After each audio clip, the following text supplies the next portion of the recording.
চলুন আজকে একটি ইন্টারেস্টিং বিষয় আপনাদের সামনে আলোচনা করি।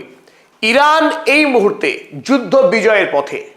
আমেরিকা যুক্তরাষ্ট্র গতকাল ডোনাল্ড ট্রাম্প প্রায় সরকারিভাবে অফিসিয়ালি স্বীকার করেছে যে তারা পরাস্ত হয়েছে, কারণ ডোনাল্ড ট্রাম্প জানিয়েছেন হরমুজ প্রণালী না খুলেও তিনি যুদ্ধ বন্ধ করবেন। তিনি এও জানিয়েছেন ইরানের সঙ্গে কোনো চুক্তি না করেই তিনি যুদ্ধ সমাপ্ত করবেন। অপরদিকে যুদ্ধ অপরাধী বেঞ্জামিন নেতানিয়াহু মার্কিন চাপে তিনিও ছেড়ে দে বা কেঁদে বাঁচি অবস্থা। ইরানের সঙ্গে চুক্তি হোক বা না হোক 1 থেকে 2 সপ্তাহের মধ্যেই যুদ্ধ আমি শেষ করব, ডোনাল্ড ট্রাম্প বলেছেন। কারণ ইতিমধ্যেই আমেরিকার যে বিপুল পরিমাণের অর্থনৈতিক ক্ষতি হয়েছে এবং যে পরিমাণ সেনাবাহিনীর মৃত্যু হয়েছে তাতে আমেরিকার অভ্যন্তরে এখন অগ্নিগর্ভ অবস্থা, নো কিংস মুভমেন্ট হয়েছে। যদি এই যুদ্ধ আরো দীর্ঘায়িত হয় তাহলে ডোনাল্ড ট্রাম্পের পক্ষে চেয়ারে বসে থাকা অসম্ভব। খুব স্পষ্টভাবেই বলা যায় এই যুদ্ধে ইরান বিজয়ী হয়েছে। এখন চলুন আমরা দেখে নিই ইরান বিজয় হবার পর ইরান সহ গোটা পৃথিবীতে একটি নতুন ওয়ার্ল্ড অর্ডার তৈরি হবে। তৃতীয় বিশ্বযুদ্ধ শুরু না হলেও ইরান যুদ্ধ তৃতীয় বিশ্বযুদ্ধের থেকে গুরুত্বের নিরিখে কোনো অংশে কম নয়। এই ইরান জয়ের পরেই মার্কিন যুক্তরাষ্ট্রের আনুষ্ঠানিক সাম্রাজ্যের পতন হলো, অন্যদিকে চীন এবং রাশিয়ার মহা উত্থান হলো। চীন, রাশিয়া, ইরান মিলে পৃথিবীতে একটি নতুন সুপার পাওয়ার ব্লক তৈরি হলো, যে পাওয়ার ব্লক আগামী দিনে পৃথিবীকে নির্দেশনা দেবে। চলুন আমরা দেখে নিই এই যুদ্ধে ইরানের বিজয়ের পর ইরানের ঠিক কি কি লাভ হতে যাচ্ছে। আজকের এই ভিডিওতে আমরা আলোচনা করব ইসরায়েলের ভবিষ্যৎ কি। আলোচনার শুরুতে আপনাদেরকে স্বাগত জানাচ্ছি, আমি অধ্যাপক আব্দুল হালিম। চলুন শুরু করা যাক। 1 নম্বর এবং সবচাইতে গুরুত্বপূর্ণ বিজয় ইরানের জন্য এই মুহূর্তে হরমুজ প্রণালীর সম্পূর্ণ নিয়ন্ত্রণ। আনুষ্ঠানিকভাবে বিশ্বকে জানিয়ে আজ থেকে ইরান শুরু করেছে টোল প্লাজা হরমুজ প্রণালীতে। প্রতি জাহাজকে 2 মিলিয়ন ইউএসডি পরিমাণ টাকা জমা দিতে হবে ইরানকে জাহাজ পারাপারের জন্য।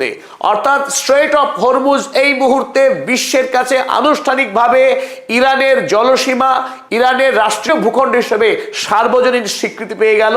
আর এর ফলে ইরান বিপুল পরিমাণের অর্থ রোজগার করতে চলেছে শুধুমাত্র এই হরমুজ প্রণালী থেকেই।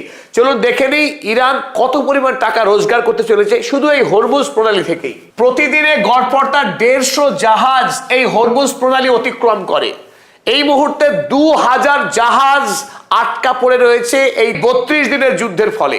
তো এই হরমুজ প্রণালী দিয়ে প্রতিদিন যেখানে 150টি করে জাহাজ পারাপার করে, তাহলে প্রতিদিনেই 300 মিলিয়ন ইউএসডি পরিমাণ টাকা রোজগার করবে ইরান শুধু হরমুজ প্রণালী থেকে।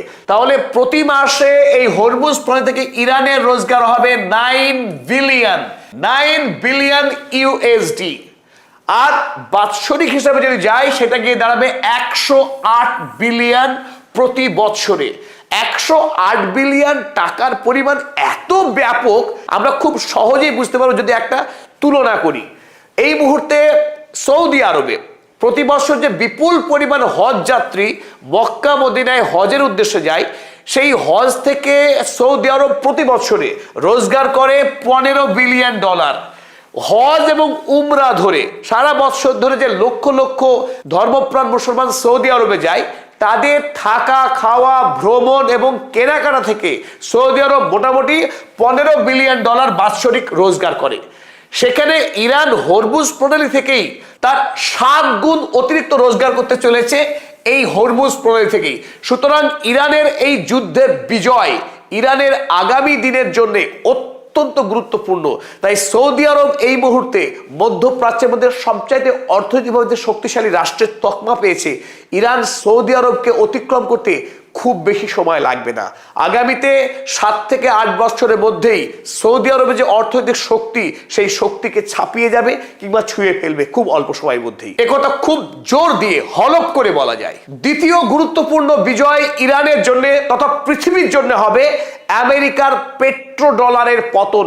যে পেট্রো ডলার কাজে লাগিয়ে গোটা পৃথিবীতে স্যাংশন খেলা করছে আমেরিকা, রাশিয়া বা চীন কিংবা ইরান, পৃথিবীর যে রাষ্ট্র আমেরিকার এই আধিপত্য মানতে চায়নি। সে সাদ্দাম হোসেন কিংবা মুয়াম্মার গদ্দাফি, তাদের প্রত্যেকে ফাঁসি কাঠে ঝুলিয়েছে, তাদেরকে খুন করেছে আমেরিকা। সেই সাধের পেট্রোডলারের পতন অনিবার্য হবে ইরান বিজয়ের পর। কারণ ইরান বিজয়ী হবার পর মধ্যপ্রাচ্যের তেল আর একমাত্র পেট্রোডলার বিক্রি হবে না। একথা দিনের মতো সত্য। Petro yuan, petro riyal, petro ruble multi কারেন্সিতে বিক্রি হবে এই খনিজ তেল। ইরান বিজয়ী হবার পর তেল বিক্রি হবে ইরানি রিয়ালে, সৌদি রিয়াল, রাশিয়ান রুবল কিংবা